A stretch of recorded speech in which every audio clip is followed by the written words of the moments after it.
Hello అండి అందరికీ.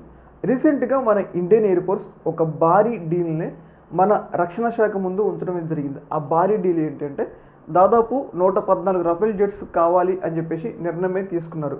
ఈ నిర్ణయం ఎందుకు తీసుకున్నారు అంటే మనందరికీ తెలుసు, ఆపరేషన్ సింధూర్లో రఫేల్ జెట్ యొక్క సామర్థ్యాన్ని, పర్ఫార్మెన్స్ని మన ఇండియన్ ఎయిర్ ఫోర్స్ చాలా దగ్గరుండి గమనించిందనమాట. ఆ సామర్థ్యాన్ని దగ్గరుండి చూశారు కాబట్టి రఫేల్ జెట్స్ మన వైమానిక దళంలో ఇంకా ఎక్కువ ఉంటే మన వైమానిక దళం చాలా స్ట్రాంగ్గా ఉంటుందనే ఉద్దేశంతో డబ్బు పోయినా కానీ 2 లక్షల కోట్లతో 114 రఫేల్ జెట్స్ని సమకూర్చుకోవాలి అని చెప్పేసి నిర్ణయం తీసుకోవడం జరిగింది.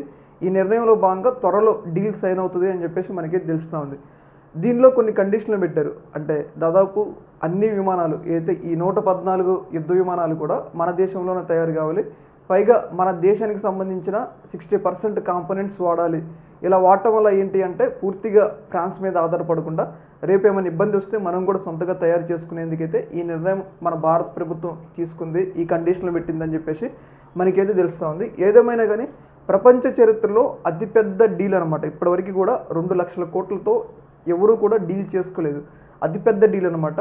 ఫ్రాన్స్ మాత్రం ఈ డీల్ని అంత ఈజీగా వదులుకోదు. అవసరమైతే మనకి టెక్నాలజీ కూడా బదిలీ చేసేటానికి అంగీకారం ఉంటుంది అనమాట. ఎందుకంటే ఇంత పెద్ద డీల్ ఎవరికి రాదు. అంత పెద్ద డీల్ వచ్చింది కాబట్టి మనకి అన్ని రకాలుగా ఫ్రాన్స్ సహకరిస్తుంది. డసాల్ట్ ఏవిగేషన్ ఈ యుద్ధ విమానాలు తయారు చేస్తే కంపెనీ కూడా సహకరిస్తుందని చెప్పేసి మనకి తెలుస్తుంది.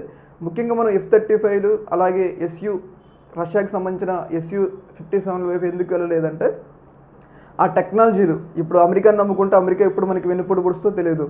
రష్యా టెక్నాలజీ పాతదైపోయింది. అందుకోసం అని చెప్పేసి మనకి ఎలాంటి కండిషన్లు పెట్టకుండా మనకి సపోర్ట్ చేసే ఏకైక దేశం ఫ్రాన్స్ కాబట్టి ఫ్రాన్స్ నుంచే ఆల్రెడీ రఫేల్ యుద్ధ విమానం మనం కొన్నాం కాబట్టి మళ్ళీ ఇంకొన్ని రఫేల్స్ని సమకూర్చుకోవాలి అని చెప్పేసి నిర్ణయం తీసుకోవడం జరిగింది. అందులో భాగంగా దాదాపు 2 లక్షల కోట్ల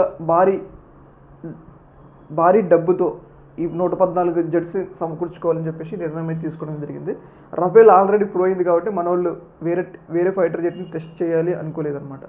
ఈ యొక్క అంశంలో మీ యొక్క అభిప్రాయాన్ని కామెంట్ సెక్షన్లో తెలియజేయండి. ఒక మరి థ్యాంక్ యూ.